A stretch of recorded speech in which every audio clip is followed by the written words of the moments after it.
चलिए दोस्तों, स्वागत है आप सभी का वर्ल्ड अफेयर्स चैनल पर। स्टार्ट करते हैं अपने आज के करंट अफेयर डेली बेसिस पर। यहाँ पर आप पढ़ सकते हैं quick point, organization, special day, unscript day, news of the day, एनपीवाईक्यूज। आप मेरा टेलीग्राम चैनल ज्वाइन करें, Aman sir wifi study. Make sure कि आप सर्च करें तो उसी में जुड़े जिसमें सबसे ज्यादा बच्चे कनेक्टेड हो सर्च करने पर। चलिए, पहला करंट अफेयर, 6 डिजिट का अल्फा न्यूमेरिक HUID जो है अब अनाउंस किया गया है कि ये कंपलसरी है। ब्यूरो ऑफ इंडियन स्टैंडर्ड के द्वारा कहा गया है कि कोई भी हॉलमार्क गोल्ड ज्वेलरी अगर जिसमें 6 डिजिट का अल्फा न्यूमेरिक HUID नहीं है तो उसको वैलिड नहीं माना जाएगा। ठीक है, सेलर की तरफ से 31 मार्च से ये लागू हो जाएगा। अब ये HUID क्या है? हॉलमार्क यूनिक आइडेंटिफिकेशन नंबर है। ठीक है, लेकिन इसमें यह भी कहा गया है कि जो कंज्यूमर के पास ओल्ड सिम के हिसाब से है, ठीक है, तो वो वैलिड रहेगा। ऐसा नहीं कि कंज्यूमर ने अगर ले ले तो उसको भी हॉलमार्क लगवाना पड़ेगा। तो ये आपको पता होना चाहिए। ठीक है, इससे पहले जो हॉलमार्क ज्वेलरी पे होता था वो 4 मार्क्स का हुआ करता था। ठीक है, विदाउट HUID हुआ करता था, उसको जो है सेल किया जाता था। अब ये 6 डिजिट का HUID कंपलसरी हो चुका है। इंपॉर्टेंट क्वेश्चन है, मिल सकता है।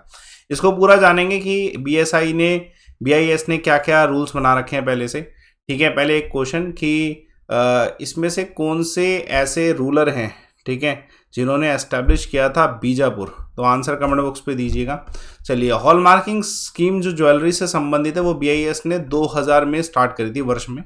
ठीक है, इंडिया में 2 प्रीशियस मेटल हैं लाइक गोल्ड और सिल्वर, जिसको जो है इस हॉलमार्किंग स्कीम के अंतर्गत लाया भी गया था। ठीक है, और मैंडेटरी किया गया था बहुत सारे डिस्ट्रिक्ट्स में कि हॉल मार्किंग होना जरूरी है। आप सभी जानते हैं कि गोल्ड में मार्किंग जो है देखा जाता है। ठीक है, उसकी वैल्यू उसी से ही पता चलती है। तो जो 6 डिजिट का कंसेप्ट है वो अब जो है कंफर्म हो गया है कि ये यूज़ होना चाहिए। अब इसमें क्या है कि कंज्यूमर इसको कैसे चेक कर सकता है? कंज्यूमर जो है BIS केयर ऐप पे जा सकता है और वेरीफाई HUID पे जाकर उस HUID नंबर को चेक कर सकता है और ये जान सकता है कि गोल्ड ज्वेलरी ओरिजिनल है कि नहीं है। चलिए, एक और करंट अफेयर देखिए, इससे प्रोडक्ट जो है उसकी गुणवत्ता का पता चलता है और ज़रूरी भी है। ठीक है, म्यूगर जो कि राप्ती नदी पे ये क्रोकोडाइल पाया जाता है, ये अभी कंसर्न में है। अब कंसर्न क्या है कि रीसेंट रिपोर्ट ये कहती है कि एंथ्रोपोजेनिक जो थ्रेट्स है लाइक इलीगल फिशिंग हो गया, सैंड माइनिंग हो गया, इसकी वजह से जो म्यूगर क्रोकोडाइल है इसको खतरा है। ठीक है, ये राप्ती नदी के किनारे पाया जाता है। एक चितवान नेशनल पार्क है साउथ सेंट्रल नेपाल के पास, जो कि वाल्मीकि नेशनल पार्क की कंटिन्यूटी में आता है, वहाँ पर ये पाया जाता है, यूनिक है। इसके ऊपर पूरा जानेंगे। पहले एक क्वेश्चन, स्विस प्रेसिडेंट जो होते हैं, स्विट्जरलैंड के जो प्रेसिडेंट होते हैं, उनका कार्यकाल कितने वर्ष का होता है? आंसर कमेंट बॉक्स पे दीजिएगा।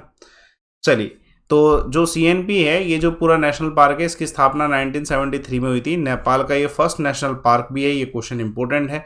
One of the last population single horn जो एशियाटिक रियोनोस है वो यहीं पे पाए जाते हैं। ठीक है, और जो राप्ती नदी है इसका ओरिजिन पे पूछे तो महाभारत हिल्स से ये ओरिजिन होती है और बाकी जो है पूरा जो एरिया है कवर करती है। CNP को भी यहीं पे कवर करती है। ये जो लोकेशन है ये CNP का पार्क का लोकेशन है। ठीक है, नेशनल पार्क का लोकेशन है। म्यूगर की बात करी जाए तो म्यूगर एक मार्श क्रोकोडाइल है। ठीक है, जो कि ग्लोबली बहुत कम जगह पे पाया जाता है। बेसिकली इंडिया, पाकिस्तान, नेपाल और ईरान, इन 4 देशों में पाया जाता है। वल्नरेबल लिस्ट में आता है ये IUCN में। ठीक है, रेड लिस्ट जो है, और अपेंडिक्स 1 का भी हिस्सा है, यानी कि साइट जो सिटीज़ हैं उसका भी हिस्सा है, convention on international trade and endangered species. चलिए, एक और करंट अफेयर देखिए, समर्थ स्कीम कौन सी मिनिस्ट्री के द्वारा लाई गई? तो टेक्सटाइल मिनिस्ट्री के द्वारा। आपको फुल फॉर्म पे क्वेश्चन आते हैं कि जैसे समर्थ स्कीम है, ये मिनिस्ट्री ऑफ टेक्सटाइल के द्वारा लाएगी, तो स्कीम का फुल फॉर्म क्या है? Scheme for capacity building in textile sector. तो इससे आपको याद रहेगा, इसमें जो है स्किलिंग के ऊपर फोकस किया जा रहा है, जिससे एम्प्लॉयमेंट जनरेशन बढ़े टेक्सटाइल इंडस्ट्री में। इसको इम्प्लीमेंट किया जाएगा बाय मार्च 2024 और इस पर जो है इन्वॉल्वमेंट रहेगी इंडस्ट्री पार्टनर्स जो हैं, डेवलपमेंट स्किल डेवलपमेंट पे काम किया जाएगा समर्थ योजना के अंतर्गत। इनिशिएटिव जो है, इसमें पैसा जो लग रहा है वो भी पता होना चाहिए। ठीक है, 150 बिलियन से 250 बिलियन के बीच में। उसके अलावा जो टेक्नोटेक्स 2023 इवेंट कहाँ पे हुआ? मुंबई में, मिनिस्ट्री ऑफ टेक्सटाइल के द्वारा ही करवाया गया। फर्स्ट सिटी जहाँ पे ग्लोबल टूरिज्म इन्वेस्टर समिट हुआ तो ये दिल्ली में हुआ। चलिए, एक करंट अफेयर, हाल फिलहाल में नई अपॉइंटमेंट हुई है। नए कंट्रोलर जनरल ऑफ अकाउंट कौन घोषित किए गए हैं? तो ध्यान रखिएगा, जो SS दुबे हैं ये new controller general of account CGA घोषित किए गए। ये भारत के 28th ऑफिसर हैं जो कि CGA की पोस्ट पे आए हैं। ठीक है, और ये मिनिस्ट्री ऑफ हाउसिंग अफेयर्स में सर्व कर चुके हैं और बाकी बड़ी पोस्ट्स में जो भी सर्व कर चुके हैं, ठीक है, फेमस व्यक्ति हैं। उसके अलावा new general officer of commanding bay of Bengal Siberia कौन बने, तो एच धर्मराजन।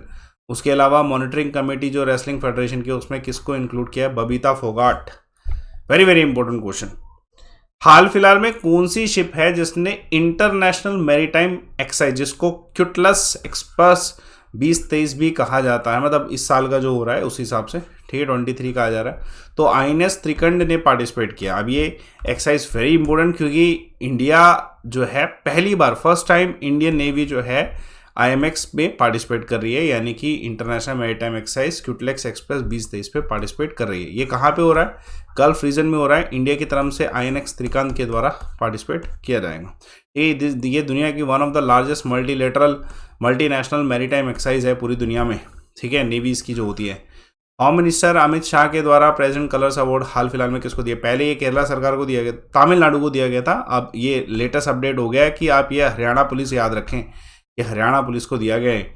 उसके अलावा प्रेसिडेंट कौन से देश के हैं जिन्होंने global best M government award IIT Indore को प्रेजेंट किया उनके स्टूडेंट्स को, तो इजिप्ट ने। चलिए एगो करंट अफेयर देखिए, यशविन एल्ड्रिन ये कौन सी स्टेट के हैं जिन्होंने नेशनल रिकॉर्ड तोड़ा है नेशनल जंपिंग कंपटीशन में, तो दोस्तों ये तमिलनाडु के हैं, ठीक है, खिलाड़ी तमिलनाडु के हैं, इन्होंने नेशनल रिकॉर्ड तोड़ा है। Man long jump second AFI national jumping championship हुई, 21 साल इनकी एज है, ठीक है। इससे पहले जो टारगेट था वो M श्री शंकर का था, उसके बाद अब इनका हो चुका है, तो इम्पोर्टेंट क्वेश्चन है। इसके अलावा ये एशियन इंडोर चैंपियनशिप में सिल्वर भी जीते हुए सॉरी। कौन सी कंट्री जिसने अनाउंस किया है वुमेन क्रिकेटर जो है, ठीक है सॉरी, न्यूजीलैंड। उसके अलावा कौन सी कंट्री है जिन्होंने रजिस्टर किया biggest hockey world cup history win, तो ये नीदरलैंड है। एक और जो कल का सवाल था उसके ऊपर डिस्कशन करते हैं, प्रॉपर्टी कैटनेशन की जो है किस में देखने को मिलती है, तो तनिष्क का आंसर सही है कि कार्बन में देखने को मिलती है। आज का सवाल देखिएगा, व्हेन लाइट बेंड्स तो when it passes from the corners of a slit, तो वो प्रोसेस जो होती है वो कौन सी प्रोसेस है इनमें से, तो आंसर कमेंट बॉक्स पे दीजिएगा। दोस्तों टेलीग्राम चैनल जब आप ज्वाइन करें अमन सर्वाइव हिस्ट्री, मेक श्योर कि आप उसमें जुड़े जिसमें सबसे ज़्यादा बच्चे कनेक्टेड हो। आप बाकी कोर्सेज ले सकते हैं, कोर्सेज अवेलेबल हैं, जो आपके बैचेस हैं लाइव अमन कोर्स है, 40% डिस्काउंट मिल रहा है। इतना बड़ा डिस्काउंट आपको स्पेशली अनअकैडमी आज दे रहा है, 40%। लाइव अमन कोर्स है 10% की जगह 40% हो गया, हाईएस्ट एवर डिस्काउंट लाइव अमन से और या किसी भी कोर्स से। आप इसे यूटिलाइज कर लें। बाकी सेशन को लाइक करें, शेयर करें, चैनल को सब्सक्राइब करें। Thanks a lot for watching.